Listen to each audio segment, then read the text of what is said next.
Namasté Swami. Namasté Wanda. Nous sommes Dieu, mais nous l'avons oublié. Qu'est-ce qu'il s'est passé? Oui, en tout cas, c'est ce que j'affirme haut et fort, même si ça va paraître étrange, pour pas dire saugrenu ou complètement, oui, présomptueux, ou complètement fou. Quand on me demande en fait si je crois en Dieu, pour moi, il n'existe que Dieu en réalité. Il n'existe rien d'autre dans l'univers. Il y a l'aspect immanent, c'est cette conscience universelle, d'où émane en fait toute la création, tous les mondes, tous les univers, physiques et autres. Nous faisons partie, nous, de la création, de la matérialisation de la pensée, de la conscience universelle. Alors nous sommes une parcelle insignifiante à travers un corps, et ce qui en découle aussi, un mental, donc des pensées, l'imaginaire, etc. Mais cette conscience universelle, d'où émane toute la création, puisqu'il y a à la fois l'aspect immanent de Dieu, puis il y a l'aspect matérialisé, tout cela, en fait, ma perception, c'est le divin, c'est Dieu. Et en fait, ce dont je viens de parler, c'est la partie manifestée matérielle. Mais cette conscience, elle est immanente à la création. Elle existe partout. Ses qualités, en fait, sont l'omniprésence, l'omniscience, l'omnipotence. Et donc, elle existe en chacun de nous aussi. Elle est notre ultime réalité, le point de départ. Alors, la confusion qui peut se créer, car il y a beaucoup de confusion autour de ça, c'est de croire effectivement que tel que nous sommes Dieu dans le sens nous sommes cette conscience universelle. Non. Nous sommes un fragment de la création. De ce point de vue-là, on fait partie, comme on pourrait voir une cellule de la jambe, de notre foie, du rein, fait partie du corps humain. Donc de ce point de vue-là, point de vue de la cellule ou de l'atome, peut dire je suis un être humain. Donc je suis en fait en Dieu. Mais maintenant, qui parle? Celui qui va parler, c'est le mental. Donc cette création physique a aussi un côté, toute la partie psychologique, émotionnelle, et qui fait que il y a une perception chez l'être humain de l'individualité. Et donc il peut y avoir, il y a souvent d'ailleurs des confusions quand on va dans ce sens de dire finalement on est le divin, et on peut se dire si je suis Dieu, tout va bien, tout est parfait. Non, en réalité ce n'est pas le personnage qui parle, qui est cette conscience dont on parle. Parce que maintenant, quand je parle de tu es Dieu, nous sommes Dieu, mais nous l'avons oublié, c'est qu'en fait, on s'identifie à un personnage, et pour nous, c'est la réalité. Cet ego, ce personnage, ce corps. Mais si on pouvait aller plus loin, remonter à la source, alors on découvrirait qu'on est dans un rêve que nous avons créé, pas le personnage. Ce personnage n'est pas réel, mais c'est ainsi. Si on remonte et on va de plus en plus loin, on remonte à la source, on peut arriver à un niveau qui nous fait prendre conscience que nous sommes en train de rêver. Qu'en fait, ce personnage est dans cet univers fantasmagorique et que finalement, nous sommes celui qui créons cet univers. On peut remonter jusque-là et donc découvrir que nous sommes le créateur du rêve.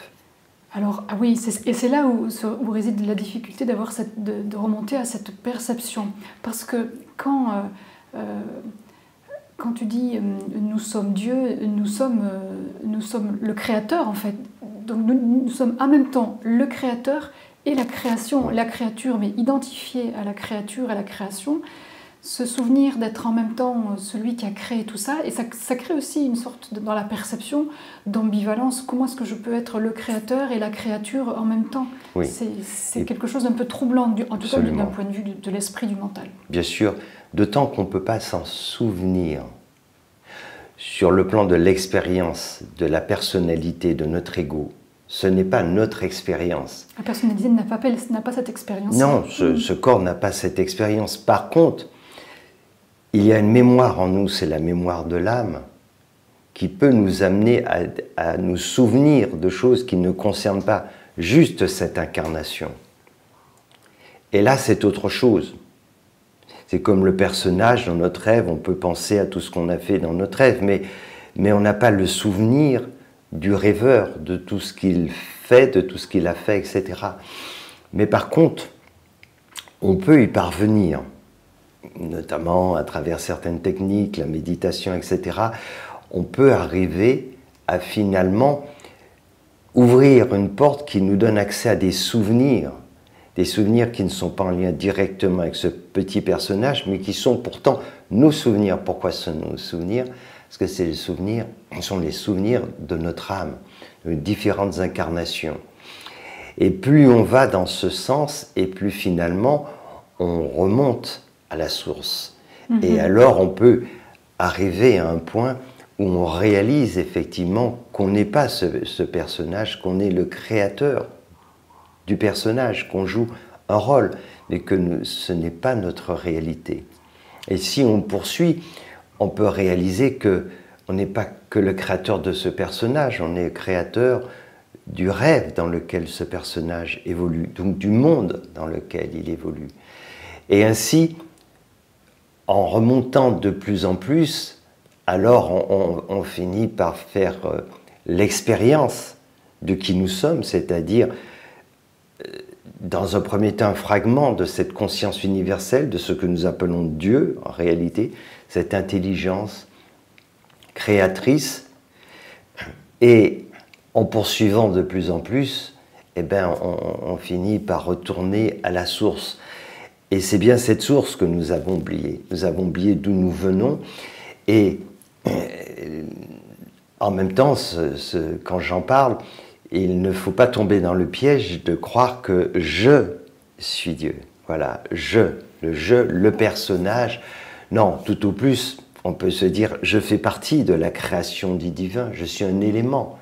Mais cette conscience, c'est autre chose que mon ego. Et si je veux qu'elle se manifeste, c'est un autre parcours. C'est ça. Souvent, on rencontre des personnes qui déclarent cela. C'est une appropriation de l'ego, de dire « je suis Dieu ». Et puis, dans le fait de se souvenir de ses vies passées, on peut se souvenir de plusieurs vies antérieures et réaliser que ce sont des rêves successifs. Mais pour autant, c'est une étape supplémentaire de réaliser que l'on est le créateur, parce qu'on peut réaliser que ce n'était que des rêves, mais de là à faire l'expérience que l'on a soi-même créé ces rêves, ces expériences, c'est une étape supplémentaire. Absolument, c'est une autre étape, parce que effectivement on peut prendre conscience qu'on a eu plusieurs rêves, on a incarné plusieurs personnages, mais on passe d'une identification à une autre, mais on n'est pas encore à réaliser qu'on n'est aucun de ces personnages et qu'on est celui qui crée en fait tout cela. Donc ce sont des étapes successives et qui nous amènent à un moment donné à comprendre qu'on crée, qu'on génère tout cela.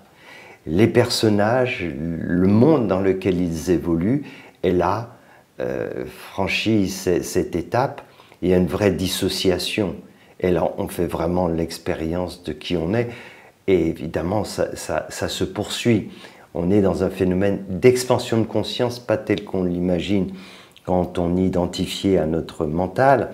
Mais là, c'est une fois qu'on a transcendé le mental, on est dans ce phénomène d'expansion de cette conscience qui est encore soumise à cette dualité subtile, c'est-à-dire n'est plus soumise à la même dualité dans le monde physique tel qu'on la connaît, mais elle n'est pas encore retournée totalement dans l'océan, c'est-à-dire elle n'est pas encore totalement identifiée à la totalité, au tout. Donc on y va par étapes.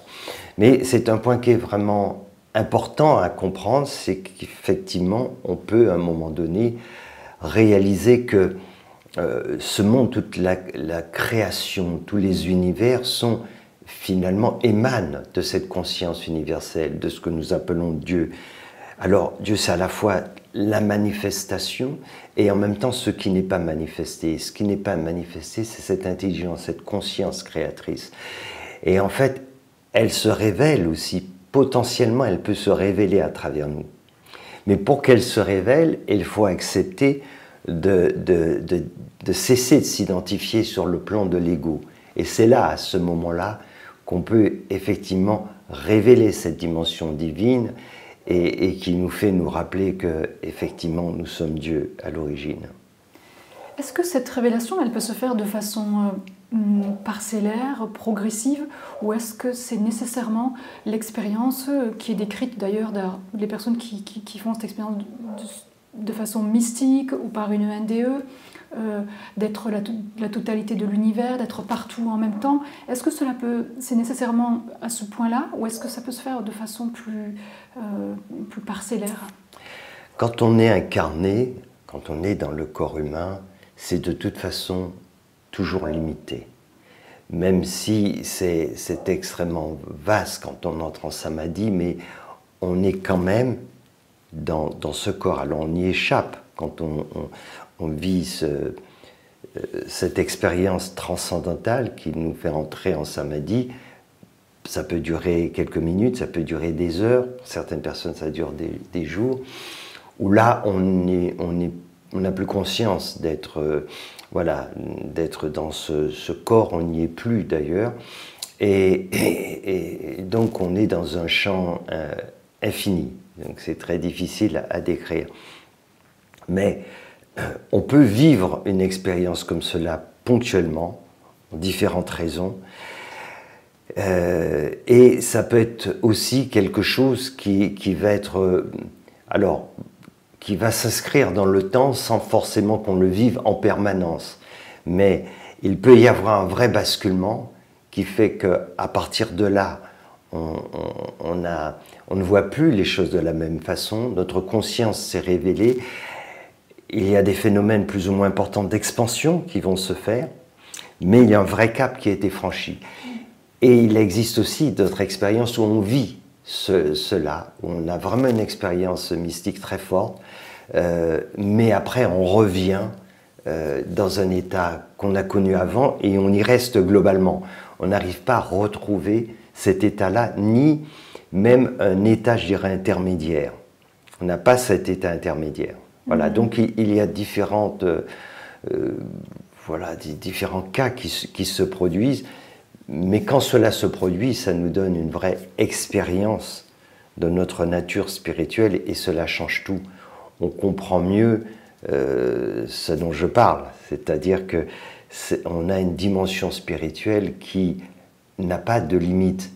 Alors, tout dépend jusqu'où on va, mais quand on entre vraiment en samadhi, ce dont je parle, on le sait.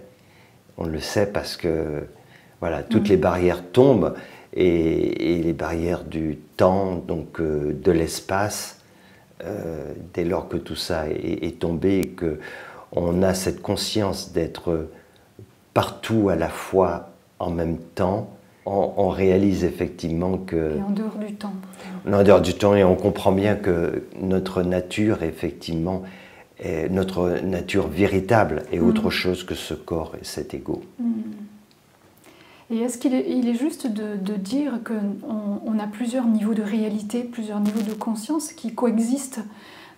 Par exemple, on a cette dimension biologique, on a nos processus vitaux de respiration, de digestion qui se font sans que l'on y prête, sans que l'on y apporte notre conscience, ils se font inconsciemment.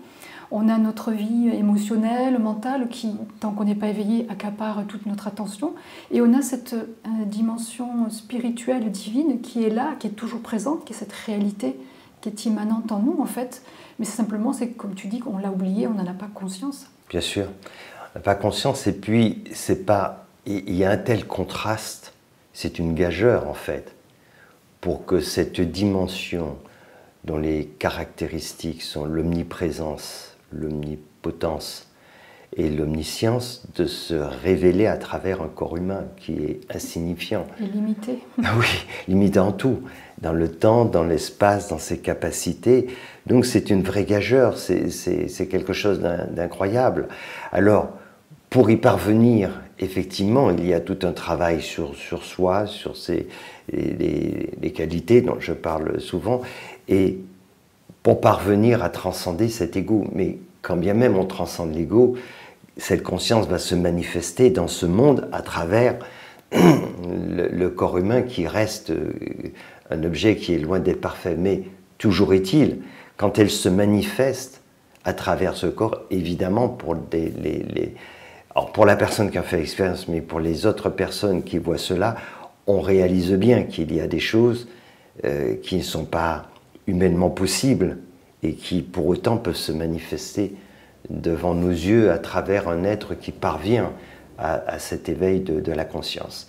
Et donc, quand on est dans cet état de conscience, de façon relativement permanente, alors évidemment c'est quelque chose qui se ressent, qui se perçoit quand on a un être comme cela proche de nous, mais tout dépend aussi de ce que la personne est venue accomplir dans cette vie. Voilà, parce que quand on est dans cet état vraiment de samadhi, on ne peut pas faire grand-chose. En réalité, on n'est plus vraiment présent voilà, avec les personnes qui nous entourent. Mais tout ça nous amène à considérer en fait que notre véritable nature, c'est Dieu en réalité. Nous l'avons oublié, mais tout ce monde est la création du divin. Et cette conscience universelle, ce que nous appelons Dieu, c'est notre ultime réalité. C'est notre ultime réalité et tout ce parcours que nous faisons, c'est pour qu'un jour nous nous rappelons cela. Voilà. Et entre-temps, nous allons arriver à cette étape humaine, en tout cas dans le monde que nous connaissons, qui va nous permettre de découvrir cela et donc de pouvoir faire cette expérience extraordinaire de l'infiniment petit à l'infini. Voilà, du temporel à l'intemporel, de l'ignorance à la connaissance sans limite. Et ça, nous pouvons faire cette expérience et donc comprendre, réaliser, comprendre que en fait, nous avons créé ce monde, notre réalité ultime, c'est Dieu, il n'y en a pas d'autre.